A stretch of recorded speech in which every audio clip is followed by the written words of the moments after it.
Well, I have something a bit different for you today. I should say quite a bit different. And I'm really anxious to know what you think of it. So, some time ago, I wrote a blog post about the secret to rounding your horse's back. And I discussed something that is often not discussed in the horse world and about how attending to this rather important detail that's often overlooked is so crucial to your horse's improved movement, their well-being, their ability to carry you and to do all the things they need to do as horses, even if they're not ridden.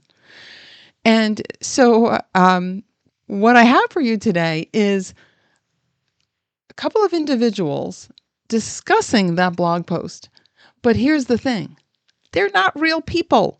They're actually AI generated. Yeah, as crazy as that sounds, they actually seem kind of realistic, almost scarily so. And I realized I have, a number of written materials that it might be fun to listen to instead of read, and just to get a different take on them. So anyway, just total transparency. This is AI generated. I used Google's Notebook LM to do it, by the way. It's super easy and it's free. If you're interested and don't know what I'm talking about, email me.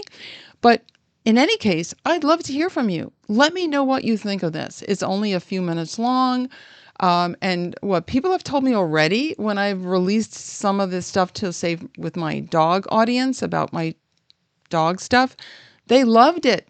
All the feedback I got was really positive. They felt that they learned a lot by those discussions, by these AI robots, if you will. So let me know what you think, and we'll decide if we're going to do this more often or maybe have them up somewhere where you can just easily listen to these discussions. Okay, thank you so much for listening, subscribing, and reviewing the podcast.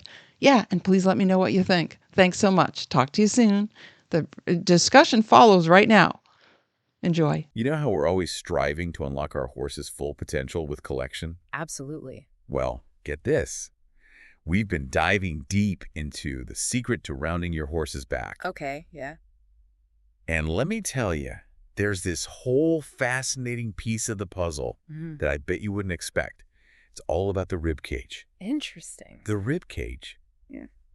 To unpack this whole thing, Yep. I've got our expert here. Hey! Now, this book, it dives into this story about a writer, Yeah. Sarah, Right. and her horse, Ace. Yeah. Have you heard of this one? Oh, yeah, it's a classic case. I mean, That feels so classic, right? absolutely. Yeah. Ace, this gorgeous warm blood Oh, I bet. pedigree out the wazoo. Yeah. But you ask him to collect. Forget it. Oh. Sarah's tried everything, like different trainers, new saddles. Oh, she's pulling out all the stops. She was at her wit's end. Oh, I feel for her. Yeah. And this is where it gets really interesting for your listeners, Yeah. because Sarah's situation, it's probably something they've experienced too. Ace, he wasn't unsound. Okay. He wasn't stubborn or anything. Right. He just physically struggled with collection. Interesting. Like, he just couldn't do it. And so Mary, the author, she finally discovers that the culprit was actually in Ace's rib cage. Wait, what? Yeah. His rib cage. Yeah, a lack of mobility in his rib cage. Oh, my cow. Yeah, it's not something we think about. No, you think like legs, back head, Yeah. all this stuff. We don't think about the ribs, Yeah. but it plays such a huge part Okay. in how the horse moves, Okay. especially when it comes to collection. So what's happening in there when a horse collects properly? Well, you want to imagine Okay. when a horse collects correctly, their sternum and ribs should actually move closer to their pelvis. Oh, wow. Yeah, it's subtle, but this shift, it allows the withers to lift, back to round, and the hindquarters engage. Okay. But if the sternum and ribs are stiff, Yeah. it throws the whole system out of whack. Hmm. It's like a bicycle chain with a Okay. kink in it. You can pedal all you want, Yeah. but it's not going to go anywhere smoothly. It's going to be a bumpy ride. Exactly. And that's what was going on with Ace. Okay. His rib cage was too stiff, and it was preventing that essential movement for true collection. So it's not that he couldn't physically collect, it's just that his body was like, Yeah, it was fighting against it. oh, interesting. And, this makes me think, because you mentioned your horse, and he gets a little resistant when you ask for collection. Yeah, a little bit. I wonder, could this be what's happening? It could be. A little bit of rib cage stiffness. Yeah, potentially. You know what's interesting? This whole idea of ribcage stiffness. Mm-hmm. If you try to force a horse into collection when they're like that, Right. it's almost like you're doing more harm than good. Yeah, absolutely. Yeah. And Mary talks about this in the book. Yeah. She's got this whole concept of leg movers versus back movers. Right. What's the difference? So think of it this way. Okay. A leg mover. Right. They're trying to force collection by mainly using their legs. Okay. Because their back is so stiff, they can't engage those muscles. Oh, so it's all legs. Yeah, it's all legs. Exactly. It's like a dancer, right? Right. Trying to do like a really graceful pirouette, Yeah. but with a totally rigid core. Ouch. Yeah, they can't. That's essentially what's happening. So how does that fit for the horse? I mean, is that painful for them? Oh, absolutely. And they're putting so much strain on their joints and their muscles. Over time, I bet that leads to... Oh, yeah. It's like a fast track to chronic lameness, Oh, no kidding. arthritis. You see even things like kissing spines Wow. because it goes back to that restricted rib cage Okay. and it creates this like chain reaction It's all connected. of tension and compensation throughout the whole body. Okay, so leg mover, not good. No, not good. We want a back mover. Paint me a picture. What does that look like? A back mover is like that dancer Okay. that's mastered their core strength and flexibility. They're supple, Yeah. they're elastic, and because they're moving correctly, biomechanically, there's way less strain on their body. So it's just more natural. Way more natural. So instead of that like stiff, choppy movement, Exactly. you see a horse that's like gliding. Exactly. It's like poetry in motion. It's like effortless, right? Effortless. Exactly. And make it look easy. Exactly. That's the power, That's amazing. Yeah. So what causes these ribcage restrictions in the first place? Are some horses just born with it? It's really rare that it's like congenital. Oh, It's usually a learned response because, horses they're sensitive prey animals, right? They don't want to get hurt. Exactly. So if they experience something that's like negative, Yeah. like an ill-fitting saddle, Okay. or even a rider who's a little too harsh with the rein aids. They learn to avoid that movement? Exactly. They start to protect themselves. Fascinating. And what Mary was saying, like even little tiny things Really? early in the horse's life, it can create these habits, these tension habits Yeah. for years. Wow. It could be something as simple as like being girthed up too quickly Wow. or inconsistently when they're young. So they're always guarding against it. Exactly. Yeah. It's ingrained. Huh. That's really interesting. And that's kind of where some of the old school training techniques, Okay. they kind of backfire. Yeah. Because if you're forcing a horse to lift their back using pressure, Right.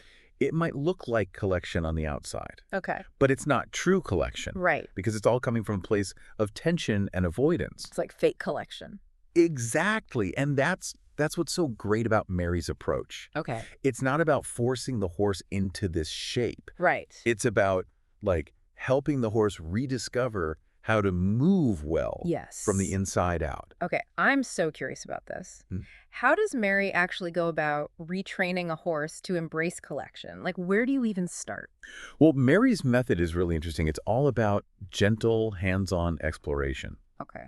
She actually uses her hands to like communicate with the horse, Wow. almost like she's speaking their language. And helping the horse, like, rediscover comfortable movement, especially in the sternum and ribs. Oh, so it's not about forcing them. It's more like No full... guiding them back to that, like Yeah. awareness of their own body. Yeah, it's like hitting the reset button on their body awareness, Oh, I love that. Like, I'm even thinking about how I check my horse's girth now. Yeah.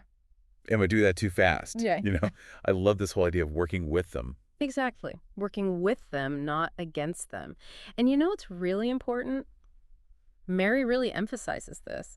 It's associating this whole, newfound movement with pleasure, Okay. Yeah. not pain. Yeah. So like every little positive response, Yeah. it's met with positive reinforcement. So they're like, oh, I like this. So. Let's do more of this. It could be a scratch, a kind word, Oh, I love that. even just a release of pressure, Yeah. just something to let them know that, hey, you're doing good. Okay, so then so they've got this new freedom, right? Right. But then they have to go back to work under saddle. Right. How do you maintain that feeling? Yeah, that's huge, right? Yeah. Because you're right, you can't just do this work on the ground Right. and then expect them to be perfect when you get on. Exactly.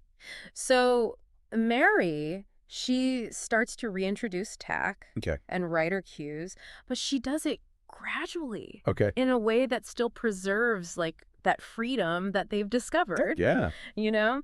So it might be that she's working with the horse in hand, Okay. but they have a saddle on. Oh. And she's making sure that they're maintaining that rib cage mobility. Okay, so they're getting those sensations. Exactly, but with the weight of the saddle. Okay, So they're still comfortable. that makes so much sense. Right. And then you can start to introduce the rider. Okay, got it. But again, it's all about building those positive associations every single step of the way. This is making so much sense.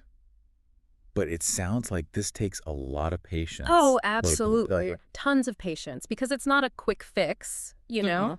It's Yeah. really about building a new language Yeah. with your horse, one that's based on trust That's beautiful. and understanding, right? It's about listening to those little cues they give you, respecting their limits, and then celebrating their progress, no matter how small. And honestly, I think that should be our approach anyway. 100%. That's what it's all about, right? It's not about like just getting to that perfect collection. It's the journey. It's the journey. It's helping your horse like discover the joy of it. Exactly. The freedom. Yes, the freedom of movement. It shouldn't be a chore. I love that. This has been such an eye-opening conversation. Yeah. And, you know, it really makes you wonder, what other signs are our horses giving us? Right. What else are we missing? All the time. Right. That's something for us all to think about. Absolutely. The more we learn to listen, the better partners we become. Well said. This was amazing. Thank you so much for breaking this all down with me. Of course. Anytime. This was fun. And to everyone listening out there, keep exploring, keep learning, and keep that conversation going with your horse. We'll see you next time.